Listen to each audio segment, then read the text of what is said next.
What I want to go over in this video is the desktop GIS to cloud GIS workflow. And that's a little bit of a legend because we're GIS people. So we have internal and external data formats, and we have software products such as Pro, and then libraries such as the runtime for Qt that App Studio uses. There's lots of different libraries and software, by the way, as well as data formats. So USGS Professional, working in a product like Pro, big thing on GS projects is to get all the data in.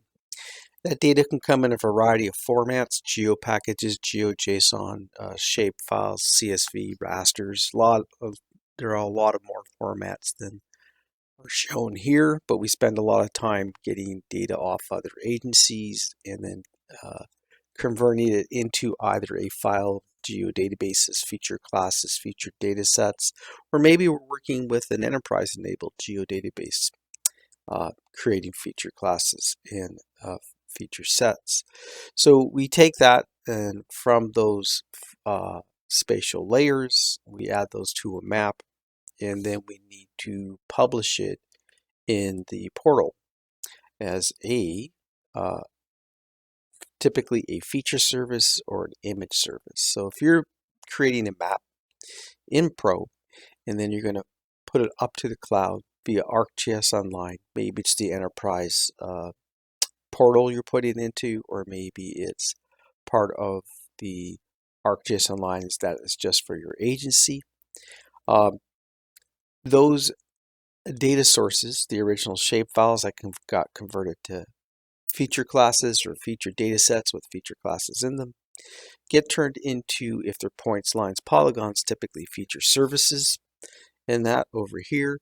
And if it's rasters, typically image services. So you'll find if you hunt everything down after you publish a map from Pro using the Share tab on the ribbon, that your data gets put into different parts of the cloud, right? Rasters, base layers or base maps, if you're doing a custom one, typically go into image services, and your points, lines, polygons, maybe they're just for viewing, read only, maybe they are editable, will be turned into a feature service.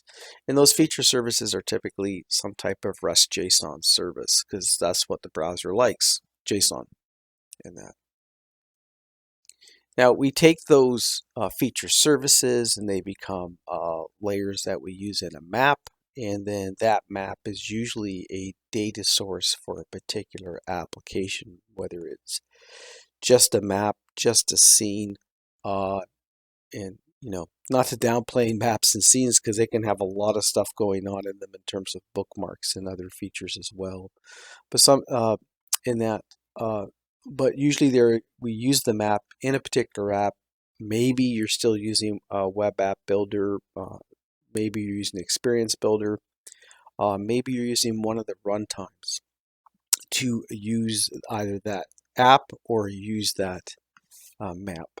Now, one thing I want to point out is that there is a new type of user that doesn't use Pro, and that we'll call it the web and mobile developers in that. So they can, using the interface of the portal or the interface of ArcGIS Online, the only distinction there is where that is the same software. Where is it running? On someone else's server or your server? Typically, if it's your server, you're on the portal. But a web developer doesn't need to use Pro to get these image services and feature services created through the web interface of ArcGIS Online / the portal. You can actually create a point, line, polygon feature class.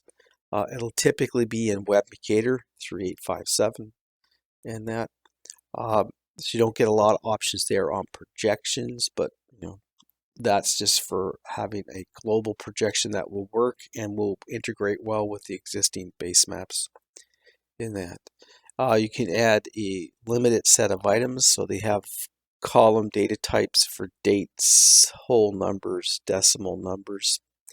You can turn on auditing to see concepts like who created, when created, who updated. I think they use the term who edited it and when.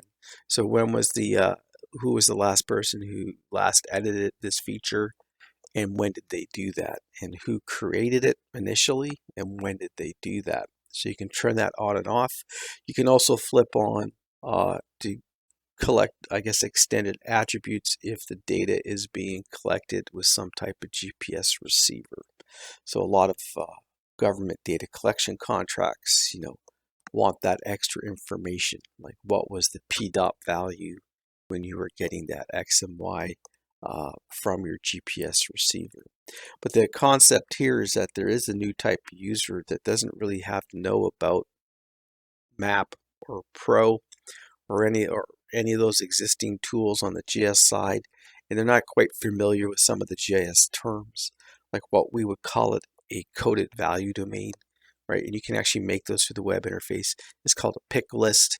You can have a range domain, but it's just really a high-low value. So they hide some of that terminology, nomenclature that we are used to in the geodatabase, and use more common terms that might be familiar or easily understandable for a web or mobile developer that doesn't have a lot of GIS background. So there is this new type of user, and they don't need to be using Pro or Map and using the share menus to get the data published and that. And then whether they just use the web part or they use some of the mobile libraries in that to build their applications, right? Maybe they're not building a mobile app, so they're not using the runtimes just above here. And that, I think, yeah, these runtimes right here for Android and iOS and Qt. Maybe they're just using the web part, and so they're building something in the Experience Builder and that using typically the 4.x JavaScript runtime. Again, the big distinction here is that they don't have to be familiar with Pro, don't have to have the software installed, don't need to have a license.